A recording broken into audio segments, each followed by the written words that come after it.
Welcome to the deep dive. Today, we are opening a truly extraordinary set of sources. We really are. We're not just, analyzing a biography. We're attempting to synthesize two completely separate, yet mutually informing, parallel lives. We're looking at Manuel de Valle y Colón, the distinguished civil rights attorney and federal judge, and the prolific philosophical poet. It's a fascinating duality, and it presents a unique challenge for our deep dive, doesn't it? The mission is to connect these two personas. Right. You have the rigorously logical legal mind, trained at Princeton and Yale Law, and then you have this soaring poetic soul responsible for dozens of volumes of lyrical work. So we're hunting for that connective tissue. Exactly. That singular guiding principle that links the tenacious defense of the unheard in the courtroom to the luminous, sometimes abstract labor of truth and art you find in his poetry. And we have a perfect lens through which to view this duality. Yeah. His volume of poetry titled Flying. The volume itself, it gives you a sense of the sheer scope of his creative life. It does. It appears deep within his vast Omnibus poetry series. And when you see the dedication of this volume, it just immediately anchors this core theme of transcendence. It makes that legal and lyrical connection for me undeniable. That dedication, it's almost like a manifesto for his entire life's work. He dedicates flying to those who have learned to soar in their dreams, hopes, or desires over the obstacles and barriers life places in front of us. Obstacles and barriers. That phrase right there, that is the language of civil rights, of advocacy, of social justice. But what he does here is he translates that mandate for political action into a framework for spiritual flight and imaginative freedom. It's a gorgeous reframing of struggle as potential energy. Yeah. But the breadth of his influence isn't just internal, it's radically external too. We have to highlight the cultural and linguistic foundation he built. We do. He explicitly expresses deep gratitude toward his teachers of Chinese, Thai, and Japanese. Which is not a small thing to mention. No, he credits them with expanding his linguistic, cultural, and spiritual vocabulary. And you get the sense this isn't a mere footnote. The source really stresses that this profound respect and immersion directly informs the lyrical precision and the philosophical depth of his writing. So it's about a radical openness. Right. An openness applied not just to ideas, but to the very mechanics of language and worldview. He seems to view global culture not as a subject of study, but as an essential toolkit for defining the self. And that concept, that radical openness and fluidity, is what we need to keep tracking. It feels like the engine driving both his ability to absorb complex legal statutes and his capacity to synthesize global mythologies into his verses. It moves him beyond being, just a successful man to being an individual who actively constructs meaning out of experience. Absolutely. The willingness to be absorbed by diverse traditions is what makes his output, both the legal and the poetic, so comprehensive and so profound. He just refuses to be limited by a singular cultural or intellectual or geographic boundary. Okay, so let's unpack this core identity now that we have the mandate.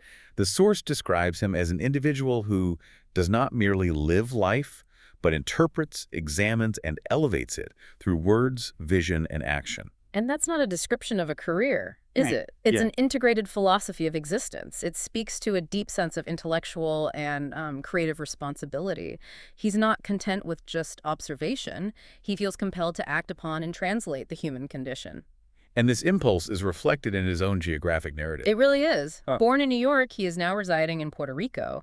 This isn't just a physical move. It mirrors the essential themes of his poetry. That's a great point. His own life is a poetic text. The passage and return, the journey back to the island where his parents were born, it mirrors the titles of so many of his volumes. Like Puerto Rico Profiles or Spain and Morocco. Right, or Australian Outtakes and Chinese Tears. Yeah. His life reinforces those poetic themes of passage, return, home, exile, memory, and transformation.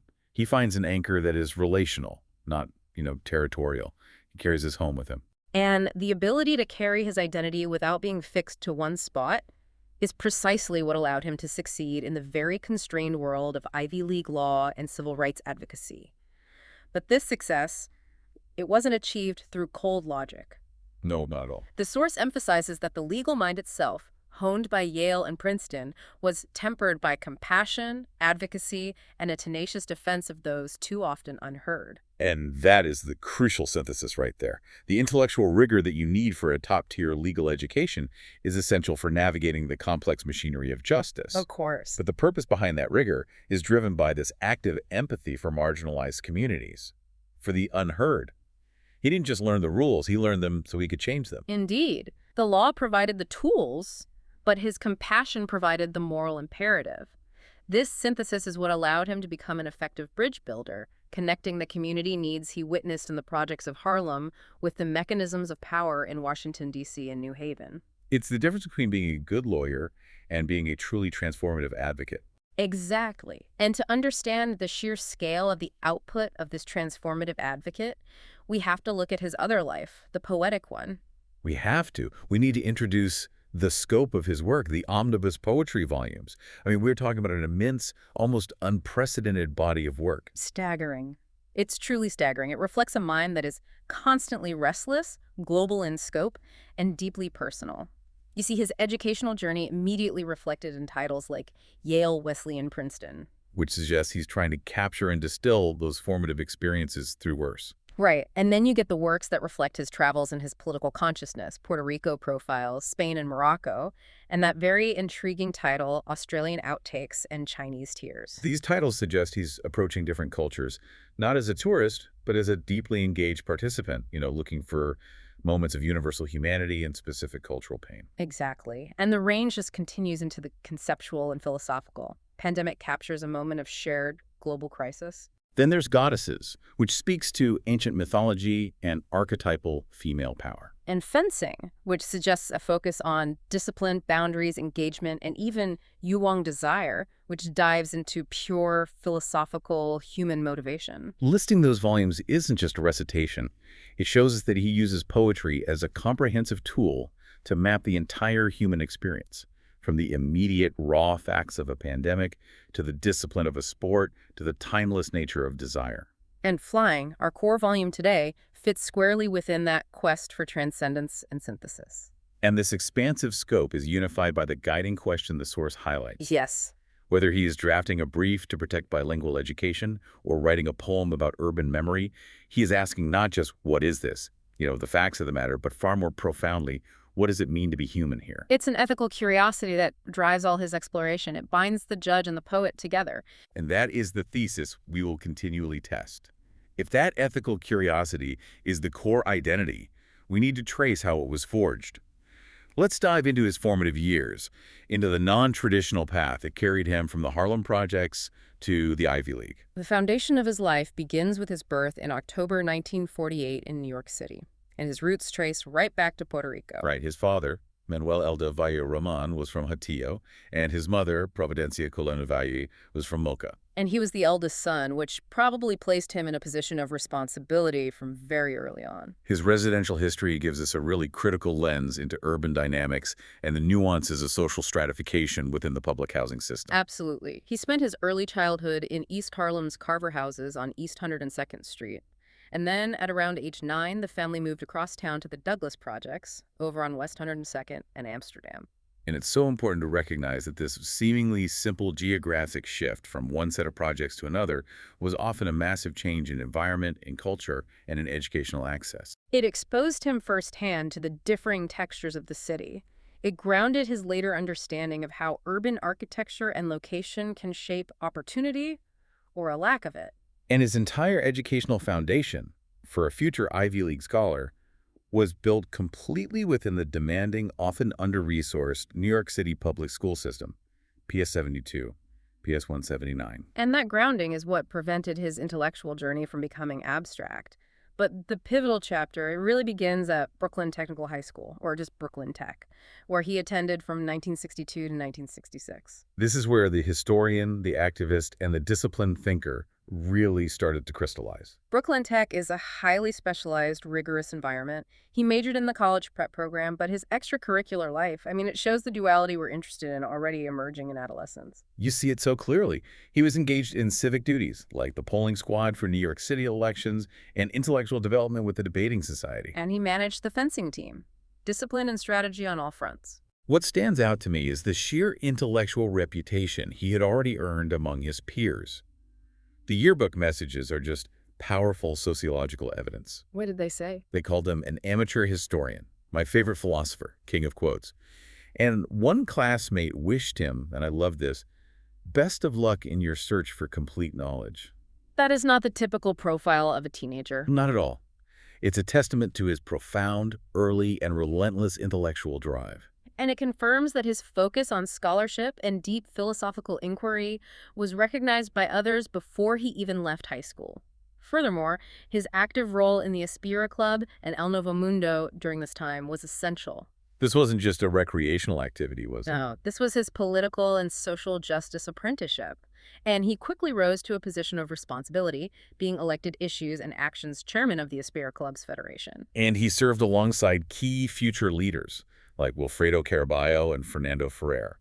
This is an early nexus of future Puerto Rican leadership in New York. But more importantly, the source identifies the specific mentors who trained him during this crucial period. These were titans. Antonio Pantoja, the founder of Aspira. Exactly. And Yolanda Sanchez of the East Harlem Tenants Council and Isaura Santiago. Being trained by figures of this caliber meant he was receiving a sophisticated education in community organizing and political strategy long before he ever set foot in an Ivy League classroom. Which sets the stage for his highly unconventional path to higher education. I mean, it wasn't the standard application process we know today. Not at all. He was recognized as having this immense potential, but needing a kind of transitional academic bridge. So he was selected as one of only 47 students nationally for the Yale Transitional Year program. That's a remarkable vote of confidence in his raw ability. And using his Yale grades, he entered Wesleyan University in 1967. Even there, he wasn't content with just classroom learning. No, he immediately sought to integrate his community background with his academic work. In the fall of '68, he worked off-campus, receiving academic credit in American Studies for recruiting minority students through the Edwin Gould Foundation. So he was actively changing the landscape of higher education from the outside in. And on top of that, he received a Ho grant that semester specifically for research into issues relating to identity. It's a clear indication that he was already engaged in the intellectual exploration of self, history, and belonging, the very themes that would define his poetry. And that intellectual curiosity immediately led him abroad. Spring 1969, he's in Madrid, Spain, studying Spanish literature. Then, that summer, he gets a grant to study at the University of Puerto Rico. The pace is just relentless, but the focus is consistent. Identity, history, political science. And crucially, while in Puerto Rico, he didn't just passively consume information, he actively compiled a syllabus for a course on the history and politics of Puerto Rico. He was preparing to teach his own history before he'd even finished his degree. Which brings him to his final undergraduate destination, Princeton University from 1969 to 1971. He majored in history, Latin American studies, and Afro-American studies. But as usual, his impact was far beyond the classroom. He immediately founded the Latino organization on campus, actively recruited students, and successfully instituted one of the first seminars in the entire Ivy League focused on the history and politics of Puerto Rico. He didn't wait for the university structure to accommodate his history. He demanded that the curriculum be expanded to include it. And this momentum culminated in a senior thesis that didn't just earn him a degree, it fundamentally altered American civil rights law. The title says it all. A History of the Puerto Rican Student and Public Education, 1945-1969. What's fascinating here is the immediate direct application of academic rigor to real-world impact. A chapter of that thesis was incorporated into a memorandum he drafted during his internship for Senator Jacob Javits. And that memorandum was then cited and used in the 1972 hearing before the United States Commission on Civil Rights. But the truly transformative moment came when the Puerto Rican Legal Defense and Education Fund, Inc., the PRLDEF, utilized his undergraduate research to frame the complaint in the landmark legal battle, Aspira v. Board of Education of the City of New York. It's stunning to realize that an undergraduate thesis written by a student who started his life in public housing projects became the foundational intellectual blueprint for the bilingual education movement in New York City. He was already shaping the legal landscape years before earning his law degree. After graduating from Princeton in '71, he spent the summer doing community-focused work, counseling and teaching students in the A Better Chance program at Phillips Andover, always maintaining that dedication to educational access. And then the capstone of this incredible educational journey, Yale Law School, from 1971 to 1974. He attended on a John Hay Whitney Fellowship, and the names of his classmates? They read like a future history book of American jurisprudence. Clarence Thomas, Esquire, and Lonnie Guarnier, Esquire. It's important to pause and recognize the intense intellectual environment this represented, a crucible of future legal theory and political thought, encompassing both ends of the ideological spectrum. And yet, even in this intensely demanding environment, he continued his activist teaching. He was lecturing at Yale undergraduate colleges on the history and politics of Puerto Rico. And yet again, he co-founded an organization, Despierta Boricua, the undergraduate Puerto Rican group. He was systematically building structures of advocacy wherever he went, making sure the next generation had the community and resources he fought so hard to create. And his influence was already radiating outward. His students during this time included future giants, Judge Eduardo Padrón, Gilbert Casillas, who became the first Puerto Rican chairman of the U.S. Equal Employment Opportunity Commission, Dr. Arnaldo Cruz, Professor Howard Jordan. He was building the bench of future Hispanic legal and political leadership while still completing his own elite education. This deep integration of theory, teaching, and activism, it's the essence of his early life. And that foundation of activism leads us directly into his long public service legacy. We are moving from the intellectual theory of social justice to its rigorous practice. And the thread that connects his entire trajectory is perhaps best encapsulated by his relationship with Justice Sonia Sotomayor. This relationship is such a critical piece of evidence for our mission of synthesis. It wasn't a casual connection. While he was teaching at Princeton School of Public and International Affairs, he was introduced to a young Sonia Sotomayor. And this connection carried this immense symbolic weight years later when his Yale Law classmate, Clarence Thomas, invited him to attend Sotomayor's investiture as an Associate Justice of the Supreme Court. That event, just think about it, bringing together figures from his Yale class and the person he mentored at Princeton, it encapsulates the enduring significance of his Ivy League cohort and his early mentorship role. But the most profound testament comes directly from her, in the inscription she wrote in his copy of her book, My Beloved World. And it's a moment that needs to be analyzed for its weight. She wrote, "Manuel, you were my first role model, someone with a passion for fighting for change.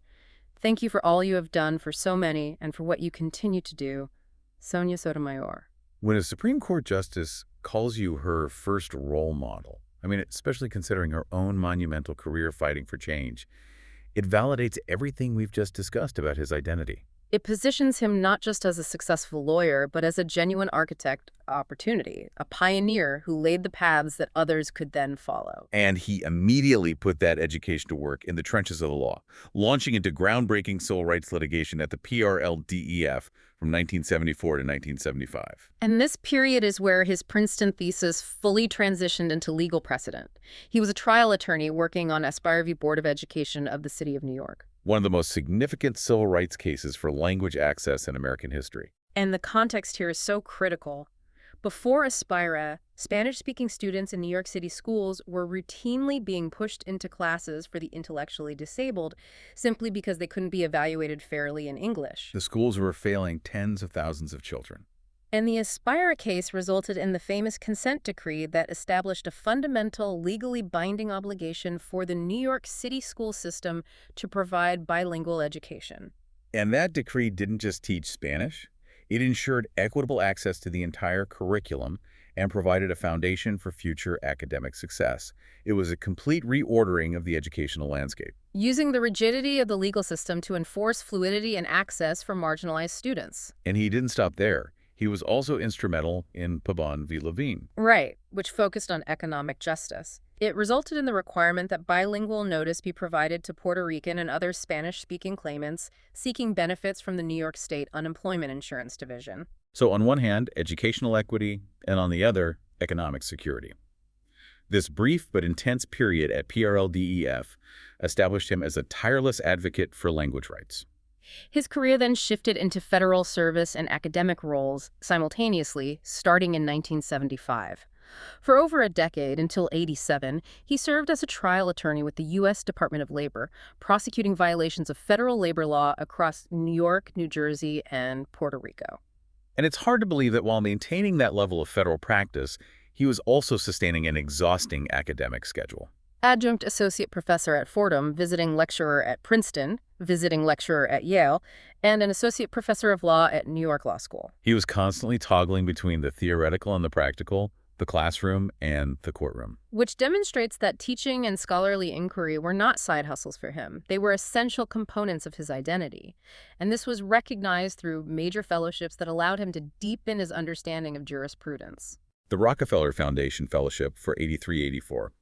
He was one of only 17 Americans selected for this highly prestigious fellowship. He used it to study at the London School of Economics and prepare a thesis on the jurisprudence of Puerto Rico before the U.S. Supreme Court. The fact that his federal employer, the U.S. Labor Department, granted him a long leave of absence for that speaks volumes about the value they placed on his scholarly endeavors.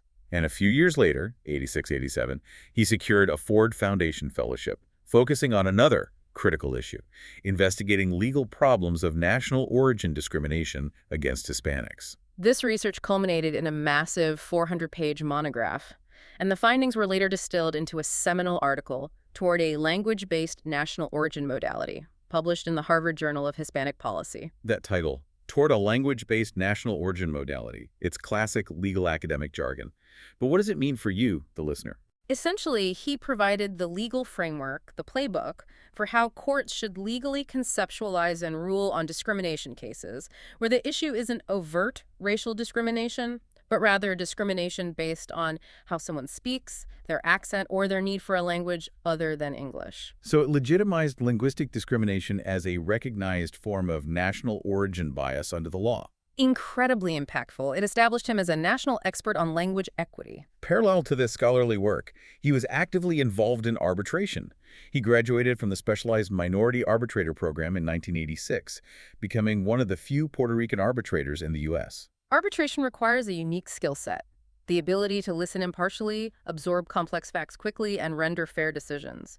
This prepared him for an even more sensitive administrative role. Serving as an impartial hearing officer for the NYC Board of Education for cases involving disabled children and special education programs. A role that demands immense empathy, legal precision, and a deep understanding of vulnerable families' needs. And then, from 1991 to 1994, he reached a historic professional pinnacle. Chief Administrative Law Judge of the New York State Division of Human Rights. This is the oldest human rights agency in the country. And he was the first Puerto Rican to hold that position. The source details his priorities, which align perfectly with his life's mission. He made the adjudication of racial and sexual harassment cases, alongside AIDS discrimination cases, a matter of the highest priority. Even in a top administrative and quasi-judicial role, he continued to fiercely advocate for marginalized populations. His career path then took an interesting turn in '94, moving into healthcare management. He became vice president and associate general counsel of HMOs serving the medical assistance population Medicaid in Philadelphia and New York City. Still focused on vulnerable populations, just through a different institutional lens. And this winding professional road eventually brought him full circle, fulfilling that thematic arc of passage and return. He served for 10 years, from 2004 to around 2020, as the chief administrative law judge for the Social Security Administration in the San Juan Hearing Office, concluding his long public service career back in Puerto Rico. It's a monumental life of legal achievement, of teaching, of leadership. We've established the anchor of his tenacity and justice. Now we have to transition to the wings of the poet. And critically examine the tension between the constraints of law and the freedom of verse. The transition from the world of legal precedent to the world of poetry, it requires a complete shift in our analytical frame. It really does. If his career was about fixing systemic barriers through policy and law, his poetry, especially Flying, is about transcending those barriers through radical shifts in perception and imagination. Let's start with theme 1, flight, perception, and new ways of knowing. The concept of flight in the title is the bridge, isn't it? It's not about boarding a plane. It's a shift in consciousness. We see this beautifully in the poem Flying Up to Read the Stars. He doesn't treat the stars as scientific objects. They are existential signposts markers for lovers, for those gripped by fear of the future, for lonely shepherds. The stars hold the secrets to human emotion and destiny. But the method of reading these signs, it's not through a telescope or mathematical calculations. No. To read their essence, the seeker must be pure of heart, prepared to be surprised. This isn't an academic task, it's a spiritual one. The rigor of the lawyer is replaced by the innocence of the seeker. And it's not a quick weekend project. Not at all. It's a task that takes an eternity, a task taken up by eternals who fly up to read the stars. He frames the acquisition of true knowledge not as intellectual conquest, but as a continuous, humble, spiritual endeavor that demands absolute commitment. Then there's that incredible section about communication in Clouds Have Voices for All Those Who Would Listen. He anthropomorphizes the clouds, suggesting they're constantly communicating messages, but the nature of the message depends entirely on their physical form. It's a marvelous meteorological metaphor for information theory. He differentiates between the high-altitude, wispy clouds that deliver longer, more philosophical messages, and the puffy, cotton-like clouds that hold deeper truths. And then the flat, gray nimbus clouds that bring the superficial, immediate messages of rain. He contrasts the powerful, vertical thunderstorm clouds, which speak of power, dispersal, penetration, and presence, with the fluffy clouds that speak to you about peace and tranquility. The poetic lesson is that to receive the message, the listener must be prepared to be part of nature's call. You have to match your level of attention to the subtlety of the message, distinguishing deep meaning from atmospheric noise. And this all loops back to the idea of flying over barriers. The ultimate assertion is that imagination reconfigures the laws of physics and allows for different ways of knowing. Where the law is tethered to precedent and established facts, poetry grants the freedom to create new facts, new systems of understanding, simply through imaginative flight. Which brings us to theme 2, home, belonging, and fluidity. For a man who physically moved from New York to Puerto Rico, traveled globally, lived between worlds, this is an incredibly relevant theme. The poetry champions home as relational. Right, belonging without possession and relational anchoring rather than territorial rootedness.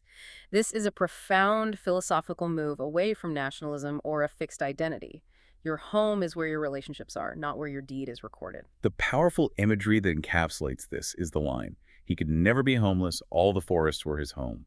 In this vision, the forest is the center of the universe where every plant, bird, and animal is a friend. And he translates that judicial temperament into an ecological philosophy. The guiding principle in the forest is purely ethical. What could each do for each other is what mattered. It's a vision of reciprocal support. And the protagonist even chooses to be a forest ranger, in full uniform as green as the leaves, promising to keep the peace. He takes his role as an advocate, a defender of the weak and unheard, and transplants it right into the wilderness. And the key to unlocking this non-territorial home is fluidity, a concept often distrusted by the rigid boundaries of legal systems. This is explored perfectly in the poem We Are Born in Streams. It contains the line, "I am a stream of you, you are a stream of me." Fluidity is presented as essential for survival and for life's calling. There's this specific line that reveals the poet's inner engine. It is my fluidity that calls me to write, to temper life's rigidity with the smiles of nature's creatures. So the act of writing is the act of becoming fluid, of dissolving rigidity. And he directly credits this quality, this ability to adapt and flow, with his success in different challenging environments, mentioning survival in the jungles of Southeast Asia, and the ability to capture foreign languages and stories. So fluidity is not merely a poetic device. It is the engine of his cross-cultural competence and his creative survival. Which brings us to theme 3, vulnerability and impact. I mean, in a courtroom, vulnerability is a liability, a weakness that opponents exploit. But in Del Valle Colón's poetry, it is his greatest aesthetic and ethical strength. He makes a bold assertion that vulnerable images are the most impactful. True resonance, he argues, comes from a plain self in simple circumstances, doing ordinary things, without needing complexity or hidden messages. It's about achieving absolute, unvarnished presence. But he immediately introduces the counterpoint, the lawyer's perspective. When simplicity is replaced by complexity, that's when life enters a different state, inviting error, chance, and vulnerability to occur. It's a judge reflecting on how legal disputes begin, a departure from simplicity, a layering of complexity that breeds conflict and eventual legal liability. So simplicity breeds impact and safety, while complexity breeds vulnerability in the sense of risk and exposure. But then he argues that a different essential vulnerability is necessary for true intimacy. Exactly. The narrative, the presence of each other, describes the necessity of abandoning defenses. You have to be prepared to let your guard down, to be vulnerable before the hurt and pain. True connection requires replacing fear and restlessness with hope. And the poem offers this striking detail about the gravity of simple human connection. It describes the relief of waiting for 2 years for a single hug, and embrace of time lost, conversations gone, feelings shared. It shows how time amplifies the significance of simple, vulnerable human connection, making the small act of an embrace absolutely monumental. Next, let's turn to theme 4, urban memory and archetypal rhythm. The poet doesn't shy away from his origins. He treats the raw, visceral experience of the Harlem projects as rich, thematic material. And he connects it directly to metaphorical flight. The poem, The Rooftops of Tenements, explores urban memory and social stratification. This is a very literal form of flying, roaming, thrashing, asserting control on snow-covered rooftops. The kinetic, visceral flight of youth trying to escape gravity, both literally and metaphorically. The imagery is dense and specific, illustrating the urban warrior's uniform. Bandanas, blue jean jackets, speaking in split sentences, gold chain necklaces, fire kicks, and hip-hop blaring from the rooftops. It's a performance of strength and control within a highly constrained, often perilous environment. It's not transcendence, it's defiance. But he connects this specific urban chaos to a primal, universal rhythm in the poem. Beat, beat, beat, beat, beats the drum. Here, the chaos gives way to ritual. And in this ritual, the act of flying, or transcending the physical world, requires sacrifice. Specifically, removing one layer at a time, leaving only naked selves. The lawyer's uniform, the judge's robe, the street kid's fire kicks, they must all be shed. And the purpose of this shedding is profound. It's about differentiating the uniqueness of love from the profligacy of desire. A movement from the exposed urban survival on the rooftops to a deliberate emotional exposure in the ritual, focusing on the core movements of sensibility and sensuality required for true love. And this drive to connect and absorb everything, the street rhythm and the ancient ritual, brings us back full circle to theme 5, cultural fluidity and transcendence. This is where his gratitude for his Chinese, Thai, and Japanese teachers finds its lyrical expression. He describes himself as a multicultural sponge. And the radical openness is absolute. The poet asserts that there was no language he did not like, no culture that did not mesmerize him, no religion that did not intrigue. No music from whatever continent that did not move him, no dance that he would not try.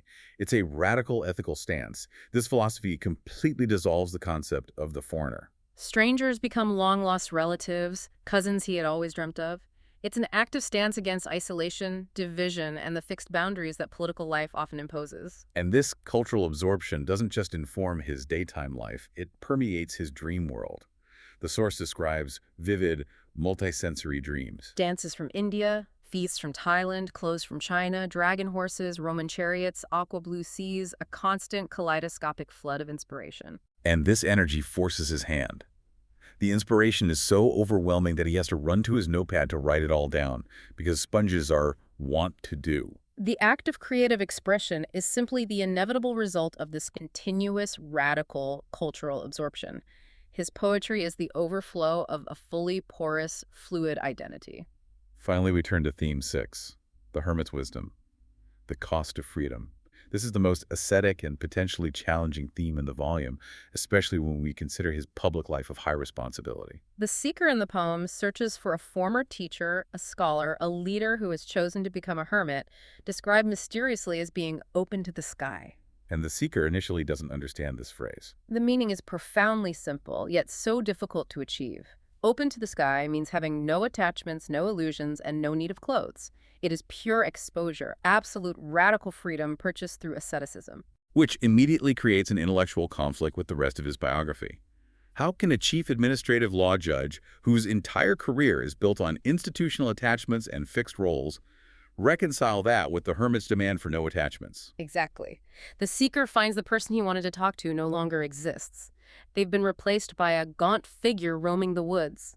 The person is gone, replaced by a pure state of being. And the wisdom imparted is a stark, almost brutal warning about the price of an overly attached life. The hermit tells the seeker that in due course he too would have to be open to the sky, lest it oppress and fall upon him, demanding payment for life's excesses and unredeemed karma. That is a stunning link between the legal world and the spiritual. It takes the concept of legal liability, the payment for life's excesses, and elevates it to the ultimate cosmic ledger of karma. If you don't willingly shed the attachments and illusions of success, life itself, symbolized by the overwhelming sky, will eventually come down and demand payment for everything unredeemed. It serves as a necessary, sharp tension point in the narrative of a hyper-successful public servant. It suggests that even after achieving the highest levels of institutional success, the spiritual task of detachment and ethical purity remains the highest form of flight. So we've covered a lot of ground. From the crowded tenements of Harlem to the solemn halls of the Supreme Court, and from the rigidity of legal modality to the fluidity of cosmic rhythm. What does this massive synthesis teach us about the man, Manuel del Valle y Colón? I think it shows us that his entire life, from the tenacious advocacy for bilingual education to his tenure as a chief administrative law judge, is a constant, conscious enactment of his poetry's highest themes. He did not merely write about transcendence, he lived it. Perpetually flying over the obstacles and barriers of social prejudice and institutional inertia. His work proves that creation, whether the creation of a legal precedent like the Aspera consent decree or the creation of a luminous lyric, is fundamentally an ethical act. It is about actively improving or interpreting the conditions of being human.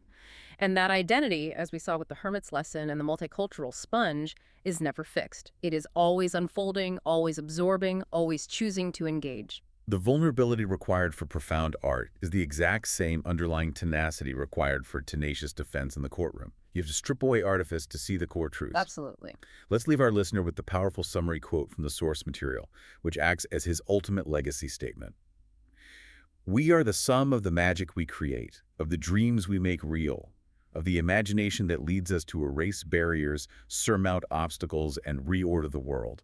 That is the power of intention and imagination combined, not merely as tools for personal advancement, but as radical instruments for reordering reality for the betterment of all. Which leaves us with a final, provocative thought for you, the learner, to carry forward. We have seen that Manuel del Valle Colón's flight required him to embrace fluidity and recognize vulnerability as an ethical necessity. Yeah. Given that framework, what barrier in your own life, whether personal, intellectual, or professional, are you prepared to erase today, using only the magic of your most committed intention? Something to mull over as you seek your own wings and work to reorder your world. Thank you for joining us for the deep dive.